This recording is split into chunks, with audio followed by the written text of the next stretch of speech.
दक्षिण भारत के राज्य। दक्षिण भारत के राज्य का मतलब क्या है? भारत का दक्षिणी हिस्सा। और भारत का दक्षिणी हिस्सा किसके संदर्भ में बताएंगे आप मान लीजिए ये भारत का क्या है, हमारे पास नक्शा है, तो बीच का पार्ट क्या है हमारा? मध्य प्रदेश। तो मध्य प्रदेश के रिस्पेक्ट में जो है ऊपर का जो क्षेत्र पड़ेगा उत्तरी साइड में, नीचे का जो क्षेत्र पड़ेगा वो दक्षिण, और जो राइट हैंड पे पड़ेगा वो पूर्वी भाग है, और जो इधर पड़ेगा वो पश्चिमी भाग है। समझ में आया कि नहीं? भारत के दक्षिण में तमिलनाडु है, पर तमिलनाडु मतलब इधर और भारत इधर ऐसा नहीं, वो उसी में है, लेकिन किसके रिस्पेक्ट में वो दक्षिण में पड़ रहा है? मध्य प्रदेश के। ठीक है, क्योंकि तमिलनाडु भी तो भारत का ही भाग है, और उसको भारत का दक्षिण कहोगे? हाँ भैया, भारत का दक्षिण है, लेकिन मध्य प्रदेश के रिस्पेक्ट में बताते हैं। ठीक है, अब आगे बात करते हैं कि जब दिल्ली सल्तनत पे लोग शासन कर रहे थे, कहाँ पे? दिल्ली सल्तनत पे, कहाँ पे?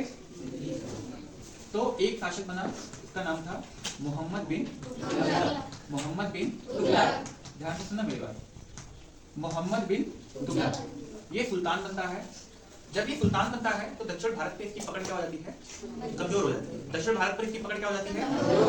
कमजोर हो जाती है, क्योंकि पहले के जो साम्राज्य हुआ करते थे वो कई सारे प्रांतों में बटे होते थे, या इनको इक्ता बोलते हैं। और यहाँ का जो अधिकारी होता था उसको हम क्या बोलते थे? यहाँ के अधिकारी को, जो सबसे बड़ा अधिकारी होता था उसको हम क्या बोलते थे? इक्तादार। तो उस समय की बात है, एक अधिकारी था, उसका नाम था हसन गंगू। क्या नाम था?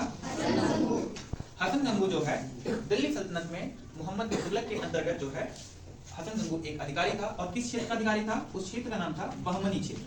क्या क्षेत्र था भाई? बहमनी क्षेत्र का ये एक अधिकारी हुआ करता था, यानी इक्तादार था उस समय। इसने अपने क्षेत्र को स्वतंत्र क्षेत्र घोषित करने के लिए अपने सुल्तान के खिलाफ, सुल्तान कौन था? मोहम्मद बिन तुगलक, इसके खिलाफ 1347 ईस्वी में क्या कर दिया? युद्ध का ऐलान कर दिया, और अपने क्षेत्र को उसने क्या कर लिया? स्वतंत्र घोषित कर लिया। उस क्षेत्र का नाम था दौलताबाद। क्षेत्र का नाम क्या था? दौलताबाद। और उसने बहमनी वंश का स्थापना कर दिया। कौन से वंश का?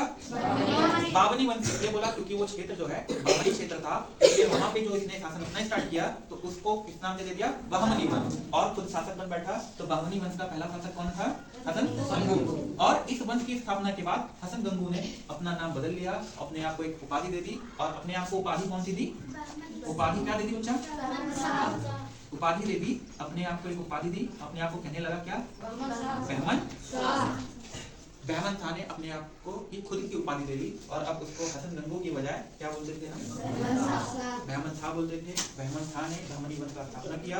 और ध्यान से सुनिए मेरी बात, इतनी बात क्लियर होगी? थोड़ा सा आगे चले, ध्यान से सुनना मेरी बात। अब देखो ध्यान से, पहले जो ये वाला क्षेत्र था बहमनी क्षेत्र, ये क्या हुआ करता था? पहले ये क्या था? प्रांत। क्या हुआ करता था? बहमनी क्षेत्र जो है ये क्या हुआ करता था?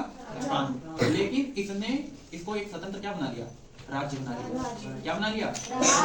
अब जब बहमनी एक स्वतंत्र राज्य बन गया तो हसन गंगू ने इस बहमनी में 4 छोटे छोटे क्या कर दिए? प्रांत बनाए। इसने 4 क्या बनाए? उसमें प्रांत बनाए।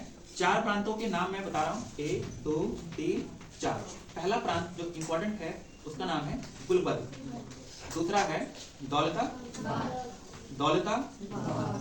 और तीसरा प्रांत है हमारा बरार, और चौथा है बीदर।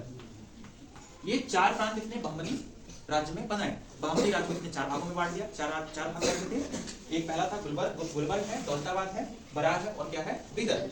और इसने अपनी राजधानी किसको बना दिया? गुलबर्ग को क्या बनाया? अपनी राजधानी बना दिया। तो यहाँ तक की बात क्लियर थी, सब कुछ स्थापना हो गया, सब कुछ चलने लगा। अब बात करते हैं, इसमें जो सबसे शक्तिशाली शासक हुआ उसका नाम था फिरोज था। क्या नाम था?